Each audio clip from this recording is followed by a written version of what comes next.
My name's Lindsey, I'm Head of Sales, and welcome to SourceTalk, the SourcePay podcast. All over the world, this is the SourcePay International Way. The SourcePay Way. All over the world, this is the SourcePay International Way. The SourcePay Way. The SourcePay Way. I'm joined today by our founder and CEO, Sabrina. Sabrina, introduce yourself. Hello, hi, really happy to be here. Obviously, my name is Sabrina, so I'm the founder and CEO of SourcePay. So we've been running for just about 5 years now, and just super excited to be here, be on the podcast. This is our first ever podcast launch, so hopefully everyone enjoys it. But yeah. And we've got Claire Martin here as well. Hi everyone, my name's Claire Martin. I head up our global accounts and operations here at SourcePay. I'm super excited because we've got the brilliant team that we are here today, and I can't wait to launch our podcast and tell you all about us and what we do. Yeah, same. And it's really nice to have you up north as well, Sabrina. I know, I feel like I'm on holiday. Thank you for making the journey. We ordered the rain especially for you, so I hope you brought your umbrella. Yes. My SourcePay umbrella. Yeah. So tell me about your payroll career. How did you get into payroll? So, I started in payroll about 10 years ago. I think I was about 22. You was, yeah, because you were with me. Yeah. I was about 22 and I started working at Parasol umbrella, which was obviously at the time a huge umbrella business. Yeah.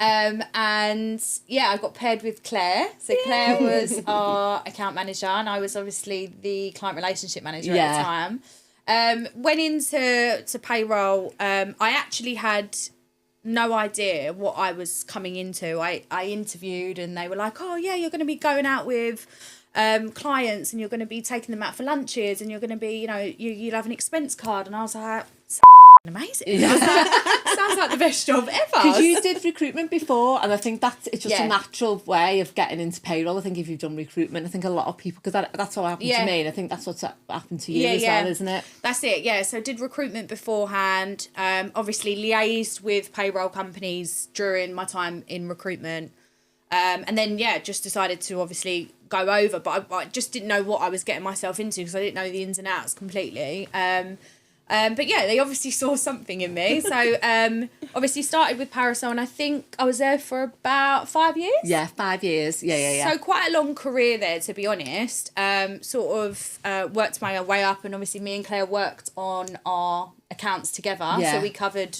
East Central London.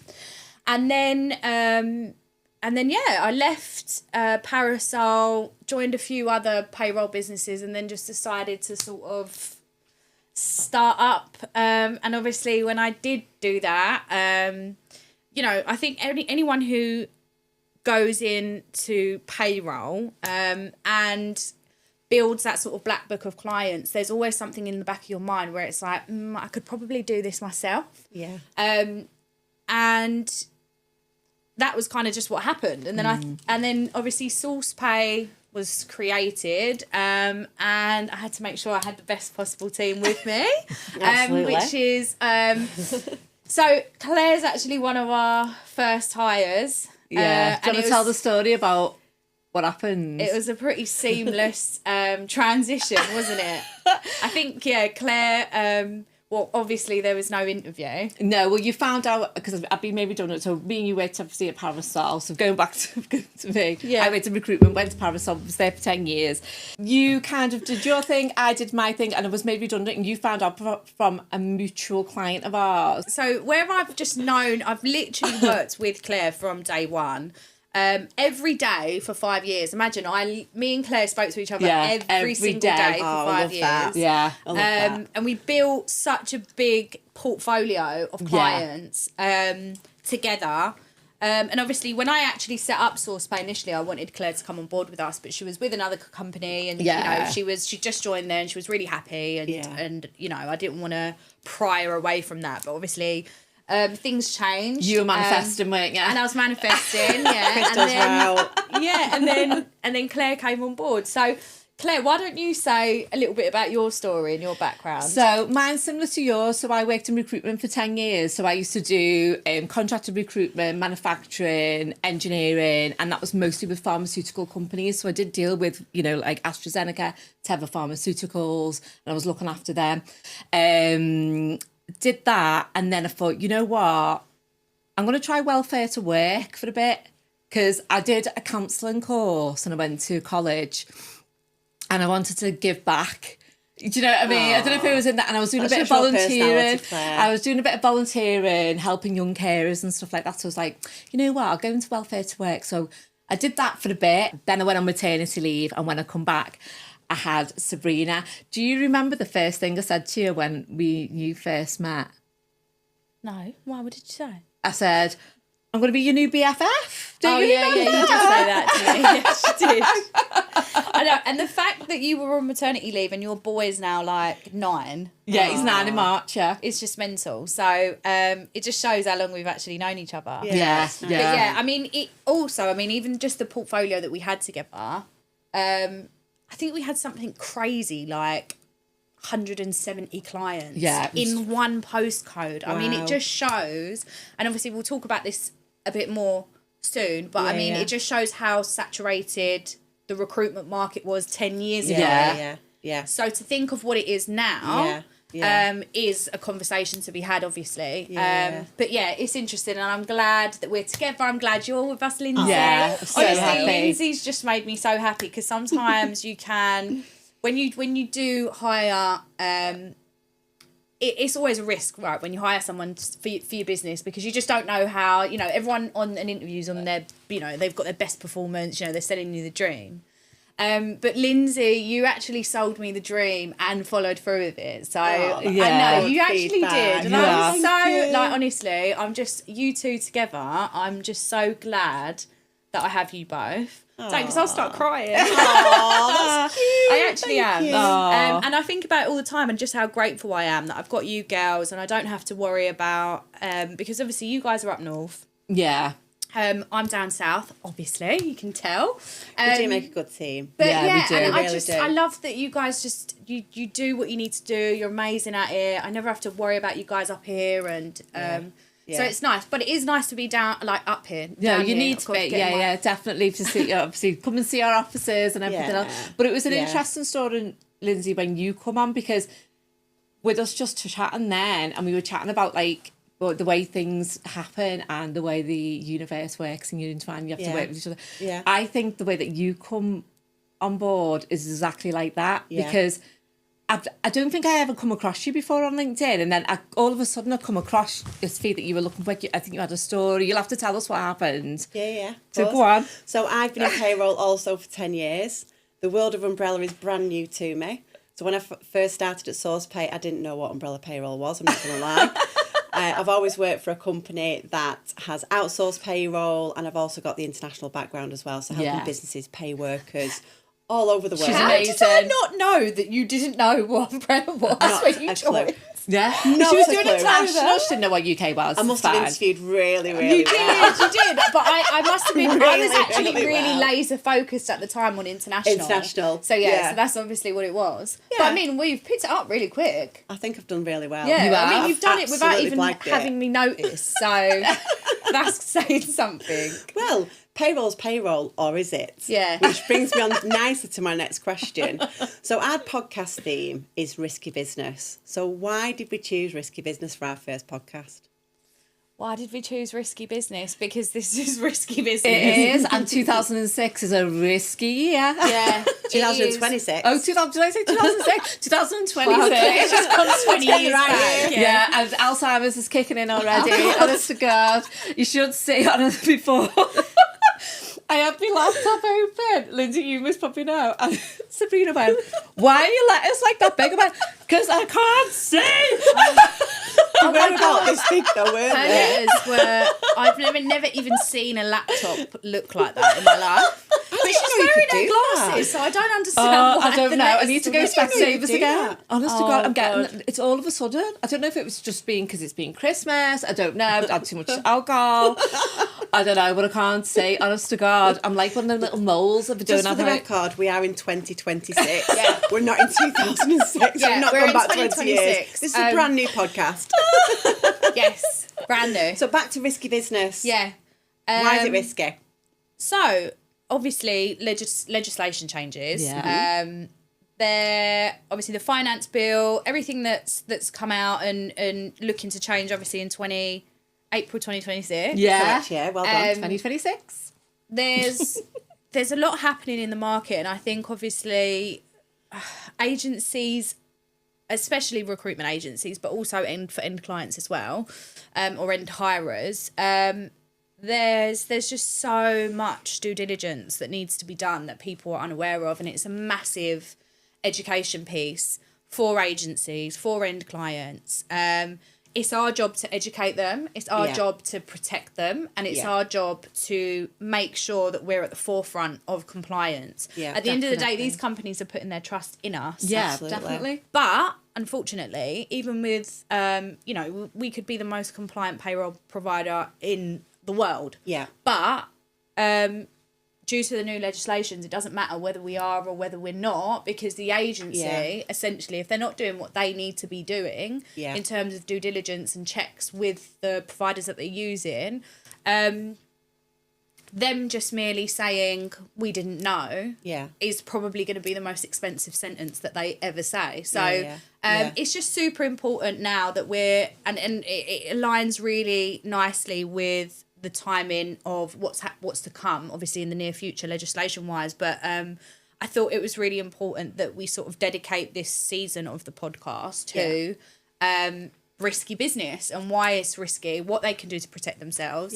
and how we can help them do that as a business. Hopefully. I think that added value and the way that, because we've always worked that way where we offered, especially when IR35 was coming in and everything else, to offer that added value where you know that you can just pick up the phone, you know that you can pick up the phone to me, Sabrina, we'll answer it. We don't know the answer, we'll go out and find it and we'll come back to them. And I think that's so important, especially when you're in payroll, because you've got some, we're not the biggest one around, but I think that what makes us different is because we can find out, people know that we'll come back to them, they trust us, we've worked with us for that many years. It's very rare that we will ever lose an account or, or the retention rates are really high. So high. Yeah.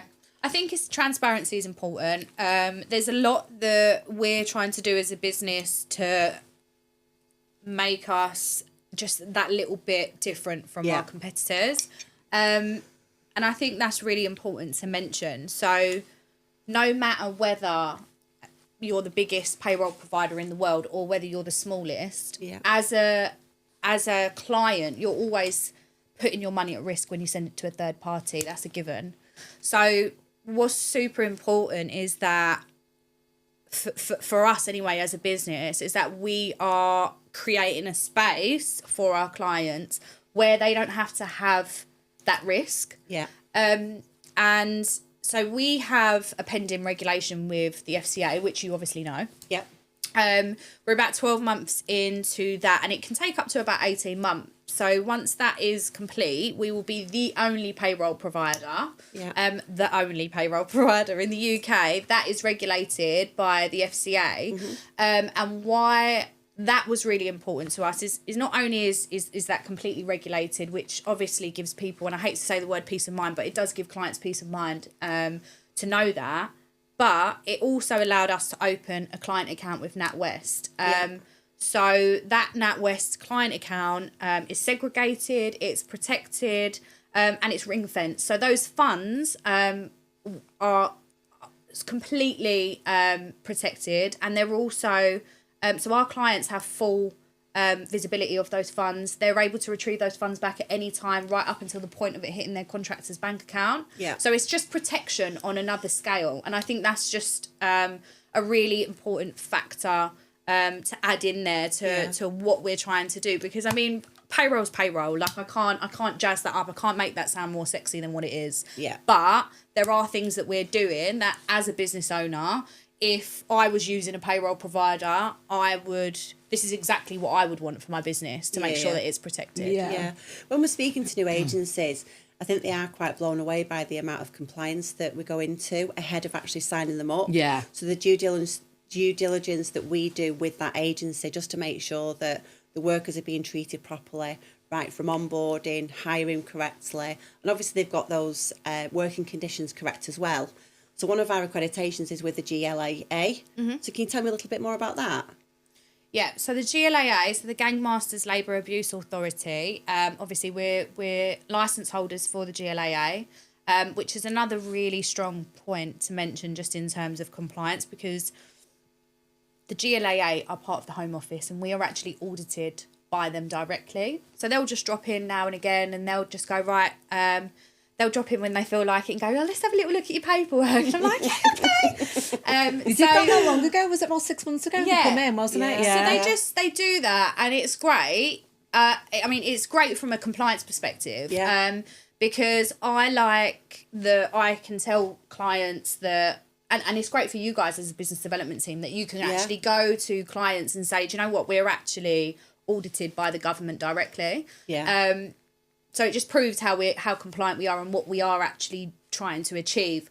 Obviously, the GLAA is a regulation that protects workers in certain industries. So it's industries like agriculture, farming, that sort of space. So we do a lot of work there in the UK, and there's very few providers from a payroll perspective that have that license. So I think it's about 1% of payroll providers have that license, and it's very difficult to obtain. Yeah. And it audits the full supply chain, doesn't it?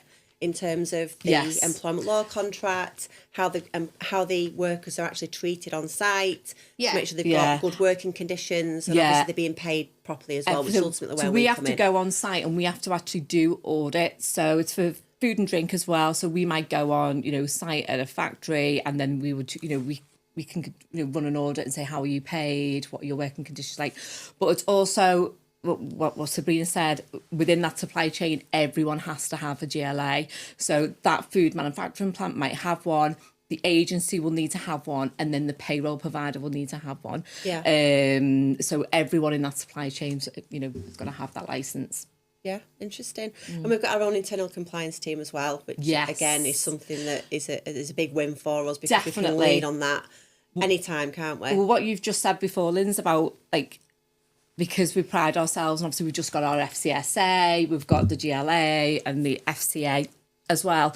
But I know me and Sabrina have been working with a few huge agencies because of what's happening in April, and they're helping them reduce their PSL as well. Yeah. Because we were finding when we were speaking to, I don't want to say the agency name, but it was a medical agency. Yeah. And they had, was it 18 or 20 people on their PSL? And how are you going to manage that? How are you going to do the due diligence on that? Yeah. How are you going to pull the paperwork and check every pay slip? How are you going to do that? Yeah. So they wanted to reduce that, and I think an easy number, you've got to have different people on your PSL, but easy number to manage is about around 3 to 5, and we always suggest that. So we've actually helped them with how they do their due diligence and how they've reduced that PSL, and we've done that with a couple of people, but this particular agent was a huge agency throughout the UK, and we've helped them do that so that they're ready for April, which is huge, isn't it? Yeah, and I think it's really important, obviously, to mention that with a PSL or an ASL, when you're putting together a list for your workers to be able to choose from for payroll providers, it's important that when you're doing that list, that you're looking at quite a few different factors. Obviously, accreditations is one of them. Yeah. So originally FCSA has, for the longest of time now since I've known, been a big factor in a deciding factor for agencies. Yeah, and in clients as well. And in clients, as well. Yeah, it's very important, just to make sure that obviously, you've been checked, you've been audited, and you have got that sort of stamp of approval. Yeah. We've now also, so SafeRec has come into play now. Yes. And I love SafeRec because SafeRec really shows compliance in real time. So our clients, with us being SafeRec approved, our clients then receive weekly audits, RTIs, so they can see in real time that, you know, compliance is being met, payments are being made, and that's really important as well. So I think I would recommend that anyone who is doing or reviewing their PSL to look at whether they're SafeRec approved or FCSA certified. Yeah. But yeah, I think that's a big factor in choosing your definitely your sort of PSL. Yeah. So looking to the future then, Sabrina, I know there's a lot of changes coming in this year. What are your predictions for the umbrella industry as a whole? Do you think it's going to be here this time next year? Do you think the government are going to try and put a stop to it? What do you think is going to happen? So with umbrella, I think I personally don't think that umbrella is going to be around for much longer. I don't think it's because the umbrella model doesn't work, because it does. It's a great solution for temporary workers, but that need to be paid in a specific way. That's not self-employed. It's a great model, but the industry itself has let the model down. Yeah. And I think that's what the issue is. So I think the regulations and the regulations are getting tighter, and fairly, I think it should be, because especially for us as a business, it's really difficult for a business who's doing something compliantly or running their business compliantly. It's really difficult to compete with those who aren't. Yeah. So the amount of times that I've spoken to business owners, whether that be end clients or recruitment agencies, and I explain to them about the due diligence that needs to be done, you know, the liability and where that would sit. And the response that I've had quite a few times, which is quite, you know, it's worrying for me as a business owner, but I think the response of, oh, well, you know, if we don't let that umbrella company or our workers use that umbrella company, then they're just going to go to the recruitment agency around the corner. And I think everyone's sort of stuck between a rock and a hard place, because you want to do the right thing, but then obviously they're concerned that by doing the right thing, they're going to lose business, because we haven't eradicated all of the sort of non-compliance within the umbrella space. So that's the problem. And I'm hoping that obviously with the regulation changes that will help go towards that in the future. But umbrella's a funny thing, and I think with umbrella, a lot of agencies, when they go through their workers go through an umbrella model, they haven't sort of looked into the breakdown of that payment. So when you're putting someone through on an umbrella model, they're paying double tax, basically. They're not just paying their own taxes and contributions as an employed worker, but they're also paying the employer costs as well. So employers NI and employers pension. Now, as a worker, if I was an umbrella worker and I had to be paying a double whammy, I would want my rate uplifted to compensate for that. But it doesn't always happen. And I think personally, I mean, we are pretty much the only country that have an umbrella model. I personally am trying to gear the business more towards our pending FCA regulation, which means that we will be FCA regulated in PEO, which means that we can go into any agency or any end client, become their sort of in-house outsourced payroll solution. So we use their PAYE reference number. We use their branded logos. And we essentially become their in-house solution. But because of the way that we work with the government salary sacrifice program, we can actually do that for our clients, but at a much more cost-effective rate than what they're actually paying now, whether that be in-house or whether they're outsourcing. So yeah, I think the future is going to be really interesting to see how that pans out. I personally think that we are going to live in a world where it's just PAYE and self-employed. Yeah.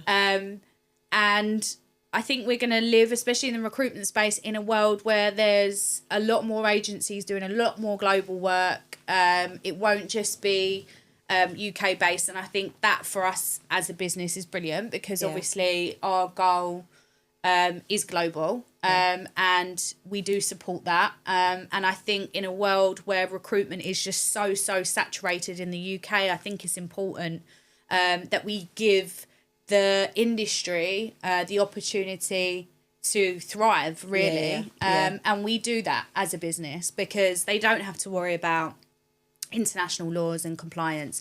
We deal with all of that. We payroll their workers, we run the contracts, we run the compliance, and it allows them to just do what they do best, but without any borders. Borderless hiring. Why do you think that basically employment agencies are now looking to to work in other markets globally? Is it because the market's so saturated? It's definitely saturated. I think the market overseas has much higher rates. You don't come across. The thing is that the industry, the value in the industry is, I feel, even on a payroll scale, appreciated a lot more overseas. And I think that's just due to there being so much saturation in the market that whether you're a payroll provider or a recruitment agency, when you're calling a prospective client and you're their 10th call of the day, it's never really well received. So I think it's important. I always advise our clients or our end clients, I'm like, look, just have a little feel about overseas, because even sometimes, as an end client, here in the UK, obviously employers and I has gone up. Right. So sometimes you could even have a business of 80 staff, and all of a sudden you've got thousands of pounds a year that you need to now account for because of the increase, right? There are so many things that you can do overseas that can combat that. So it means that maybe you can have, instead of add in your additional 10 people in the UK, maybe you can add your additional 10 people in India, and there's scope to do that at a much it's a lot more cost effective than what it would be here in the UK. So I think it's important to note that obviously leaning in with that sort of sales pitch when you're like, oh, do you know what? It's actually expensive to run a business here. It is. It is. It's constantly going up. And I think that sometimes without the education, people don't know that it's actually quite simple for you to be able to do that. And to do it compliantly. Definitely. And how exciting that the world is your talent pool. So instead of just looking at the UK to hire, you can hire anybody completely borderless, and you can pick the most talented person to fit the culture of your business located anywhere in the world, and we can help do that. We can. Which makes it super exciting. Yeah, exactly. You need a big recruitment company to interview all those people all over the world. There's a lot of people. Yes, there is. There's a lot of people. Okay, so as a business, what type of things stand out? I know we've spoke about compliance. Claire, good question for you really when it comes to customer service, customer success, looking after our accounts. What makes us stand out? I think because we're just honest. We're just three girls, in a payroll space, just ourselves. We're not, we don't, no I'm not going to be no egos. We're not, bigging ourselves up, anything like that. And it's like I said before, that's why me and Sabrina have done so well where we've worked before and we've built up accounts, is because, we bounce off each other anyway, but, we just have even if someone just wants a little chat. Remember COVID when everyone was down, who didn't know what was going on.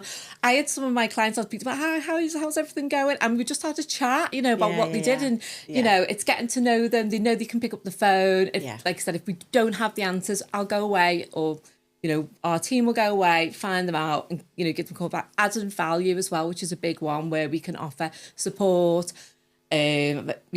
advice, if anything new's coming in, Yeah. you know, we can obviously provide them with information on that, especially, you know, international. You know, this has been quite new for me. I've only been doing it now for 18 months.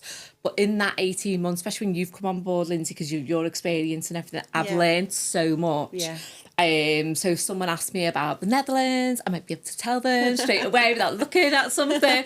But, you know, and helping them recruit, and also being able to, you know, say, oh, you've got a project coming up. Well, you know, what, you know, your end client, what kind of money is that? Well, let me help you. Let you know, you'd be looking at paying for, you know, this much for 5 engineers, you know, and people are like, wowed by that. They absolutely love it. Yeah. I think picking up the phone is massive. Definitely, you've got to. I think the best way to describe us is that we're big enough to be able to do the job properly, but we're small enough to still care. Yeah. And I think that's really important. Definitely. And I think we would never lose that as a business as we grow. Obviously, we're like 20 plus heads now at the moment. And I think for us as a business, that's the one thing I would never want us to lose, is the fact that the client knows I've got an account manager. I can call them whenever I need them, whenever there's any issues. And if there is any issues, it will get sorted straight away. Yeah. So I think that's really important. And I think the retention, I mean, when I was working with Claire back in the day, and even now, like obviously, I know I'm not so hands-on with all of our clients anymore, but I mean, even when I do, everyone's just so happy with Claire. They're just always like, and back in the day, they used to just speak to me and they'd go, "Oh, Claire, like she's so happy and she's so lovely." Like, and Claire's just actually one of the happiest people. Like sometimes I'll wake up in the morning and I'll be like my motivation level's at 0, and I'll just be like, you know, and you've just woken up on the wrong side of the bed. I was like, and she's just so like happy, and I'm like, okay, maybe I should perk up a little bit. Maybe people in London aren't used to it, and when I used to ring them every day, like, what do you know, Nige, one of my clients, I have to send him a voice note every now and again, and he actually did say to me, accent, can you send me a voice note every morning, Nige? And I did it for a bit, and then I forgot, and then I was busy. Sorry, Nige, if you're listening to this. But I had to just go, all right, Nige, I've just got you on YouTube now, Claire. Yeah, you can just play your real life. I know, but I'll be like, I'll go and drop Charlie off at school, do the quick school drop in, and they go, oh, okay, I've not, sorry. Oh, shit. I've not messaged Nige. All right, Nige, I've just dropped Charlie off. Hope you had a nice day. Bye now. She starts hearing her voice.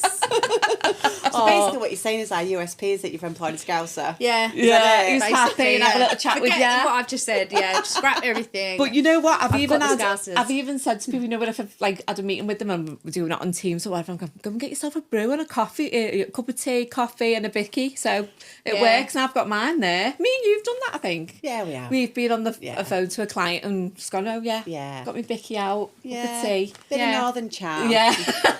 Can't beat the northern charm. No, you can't. I think, do you know what as well? I think we do a lot of education as well with the amount of times that we've spoken to a client and they're like, oh my God, I didn't know that. No one told us that. The kid document and things like that. Yeah, and even just like on an international scale, like when you've got you know, we try and be as transparent as possible. We try and make the client aware of every cost, you know, and we've got processes in place to make sure that they're well aware of that before anything begins. But obviously on an EOR scale, and also, you know, if you're hiring someone in the UK under, you know, a PAYE model, there's always going to be employer costs that are associated with that worker, and it's really important.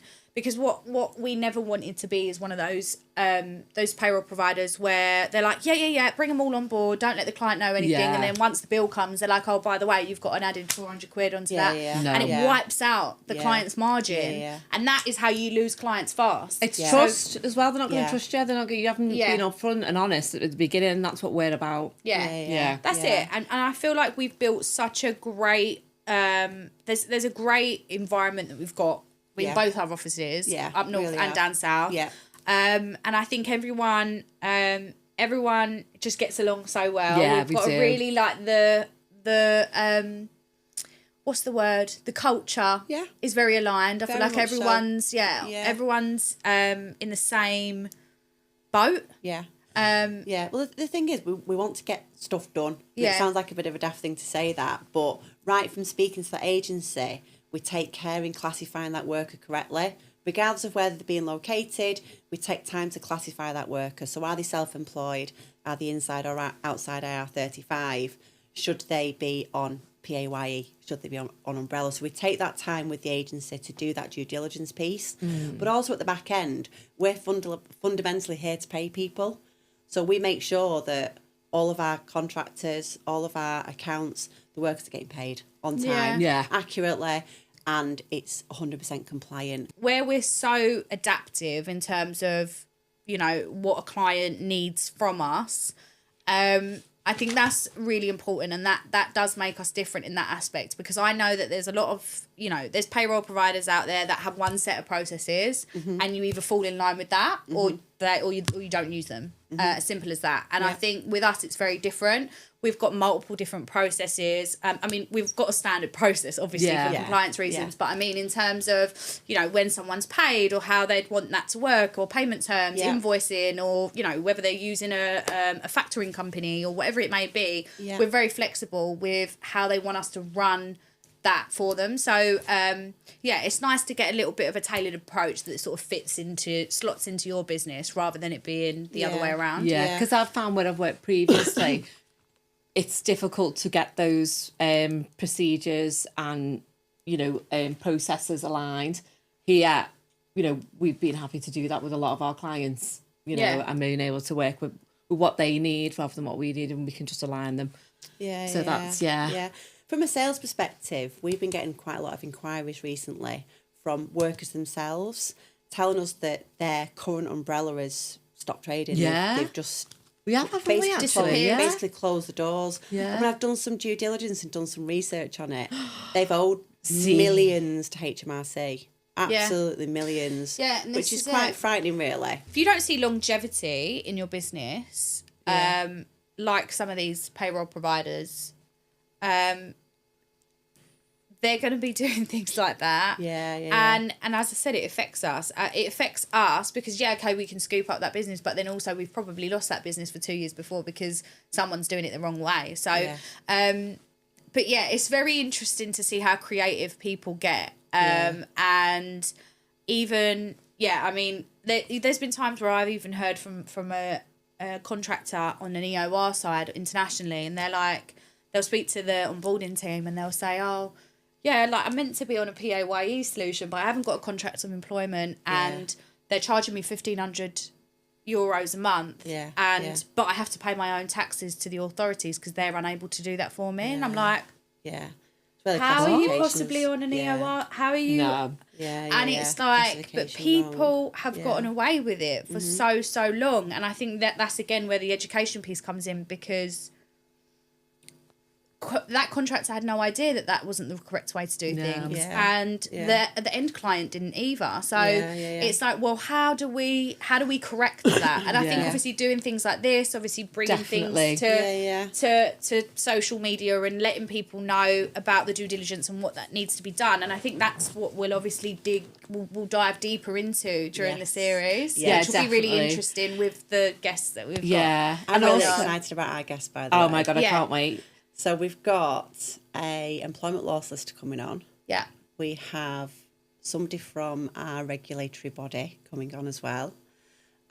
We have a member of staff from the CIPP who's coming on to talk to us as well.